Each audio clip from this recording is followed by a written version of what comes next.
case you didn't know, there's rumors going around that the Super Nintendo is getting the same Classic Edition treatment that the NES did. And since this is the internet, I'm gonna assume that every rumor I hear is true and quickly go over what 30 games I would include with the console. Will your picks be the same as mine? Watch and find out, you dingus!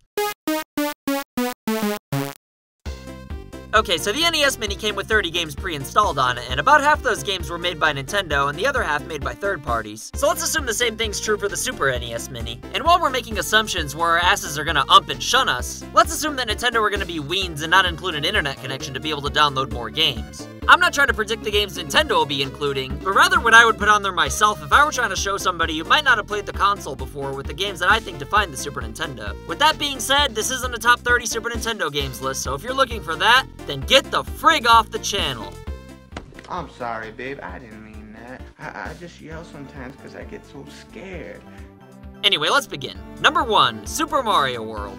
An obscure hidden gem that you may or may not have heard about. To tell you the truth, I've never even heard of this game, but when I was doing a little research for this video, I discovered a cult following and decided I'd put it on the list. I think it's like a simulation game where you build your own city or something. Number 2, The Legend of Zelda: A Link to the Past. A shameless Newtopia ripoff that's actually pretty good in its own right. Number 3, Super Metroid. Probably the best game on the console, and Super Metroid is a game where you play as some guy named Seamus, whom you got around planet Zebus to stop Ridley and lock him behind bars once and for all. Number 4, Super Mario Kart. A spin-off of the Mario series, but instead of city building, this game focuses on simulating racing, but it does a terrible job of it in my opinion. Not one racist in this game needs to shit their pants during races like some of the older guys do in NASCAR. And to make matters worse, not one character even pisses themselves like nearly 80% of NASCAR athletes do.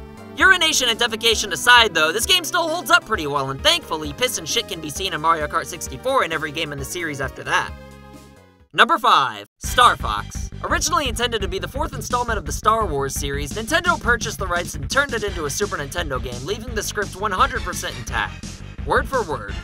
Number 6, F-Zero. A futuristic racing game on a series Shigeru Miyamoto doesn't think needs a sequel because there isn't anything new to be done with the gameplay. Because it'd be absurd to make a sequel to a racing game and have it be more or less the same thing as previous entries in the series with a few tweaks and new tracks added. I couldn't imagine that being okay to do. I mean, am I right? Number 7, Yoshi's Island. Apparently a sequel to Super Mario World, that city simulation game I mentioned earlier. So you like make planets here, I guess. I don't know. Number 8, Super Punch-Out. The sequel to a popular boxing game on the NES which starred a convicted rapist. That's right, nobody forget that Mr. Dream was found guilty of rape in 1992. But nobody seems to care. In fact, Adult Swim even gave him his own show. Shame on you, Adult Swim. But yeah, Super Punch-Out's still pretty cool.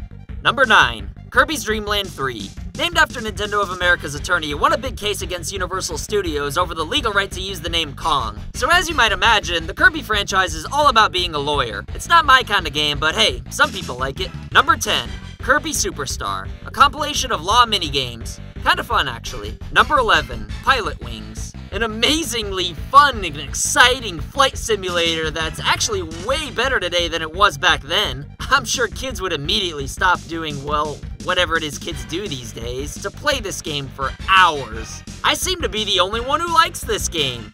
Everybody else seems to think that it got really boring after like 5 minutes, and it was kinda cool when your Uncle Roman let you borrow the console from his video store the week the Super Nintendo came out, but why would you play Pilot Wings when he also let you borrow Super Mario World? But that's just what other people say.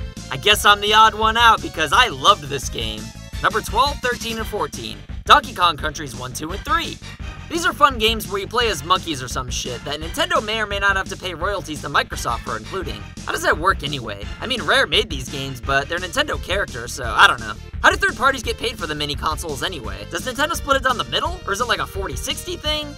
Oh well, while we're talking about third parties, let's continue with numbers 15 and 16, Mega Man X 1 and 2. I've always been a big fan of the Mega Man series, and the Super Nintendo is where things got a little darker and more mature, hence the X rating.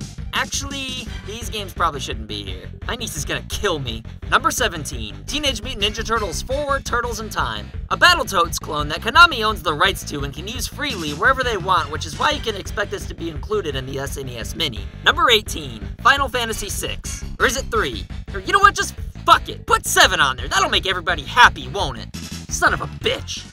Number 19, Castlevania 4, a modern visual and visceral Romeo and Juliet story of the ultimate forbidden love affair. Bella's just a regular girl in a new town. Everything's normal until she meets brooding and mysterious Edward Cullen, and as they start to get closer, she stumbles upon his most deadly secret, that he's a vampire. Spooky stuff. Number 20, Zombies Ate My Neighbors. A fun zombie shoot-'em-up for the Virtual Boy that should still be included here since, sadly, they won't be making a Virtual Boy Classic Edition until early 2018. Number 21, Super Street Fighter 2 Turbo. This is probably the best fighting game for the Super Nintendo, and that's pretty cool, but what's even cooler is playing as Chun-Li and pausing the game at an opportune time and, yeah, let's just say that kids these days take the internet for granted. Number 22, Sunset Riders. A cowboy shoot-'em-up where that Kid Rock song plays on like a non-stop 3-second loop for some reason. Number 23, Final Fight 3. Because I guess the first two fights weren't really the final ones. Number 24, King of Dragons. An amazing beat-em-up game that I'm not buying on eBay. Fuck that shit. Put it on here, Nintendo. Or Capcom. Number 25, Contra 3. An insultingly easy Predator parody. Or Total Recall. Whichever's funnier. I don't know, you choose. Number 26, Legend of the Mystical Ninja. Did you know that before their glory days in the pachinko business, Konami actually dabbled in video games from time to time, with Mystical Ninja being a great multiplayer beat-em-up? It's a damn shame we couldn't get a pachinko game on here, though. Number 27, Super Ghouls and Ghosts. A super spooky game about a knight running around in his underpants trying to solve mysteries. Number 28, Chrono Trigger. Ever seen Back to the Future? It's basically that.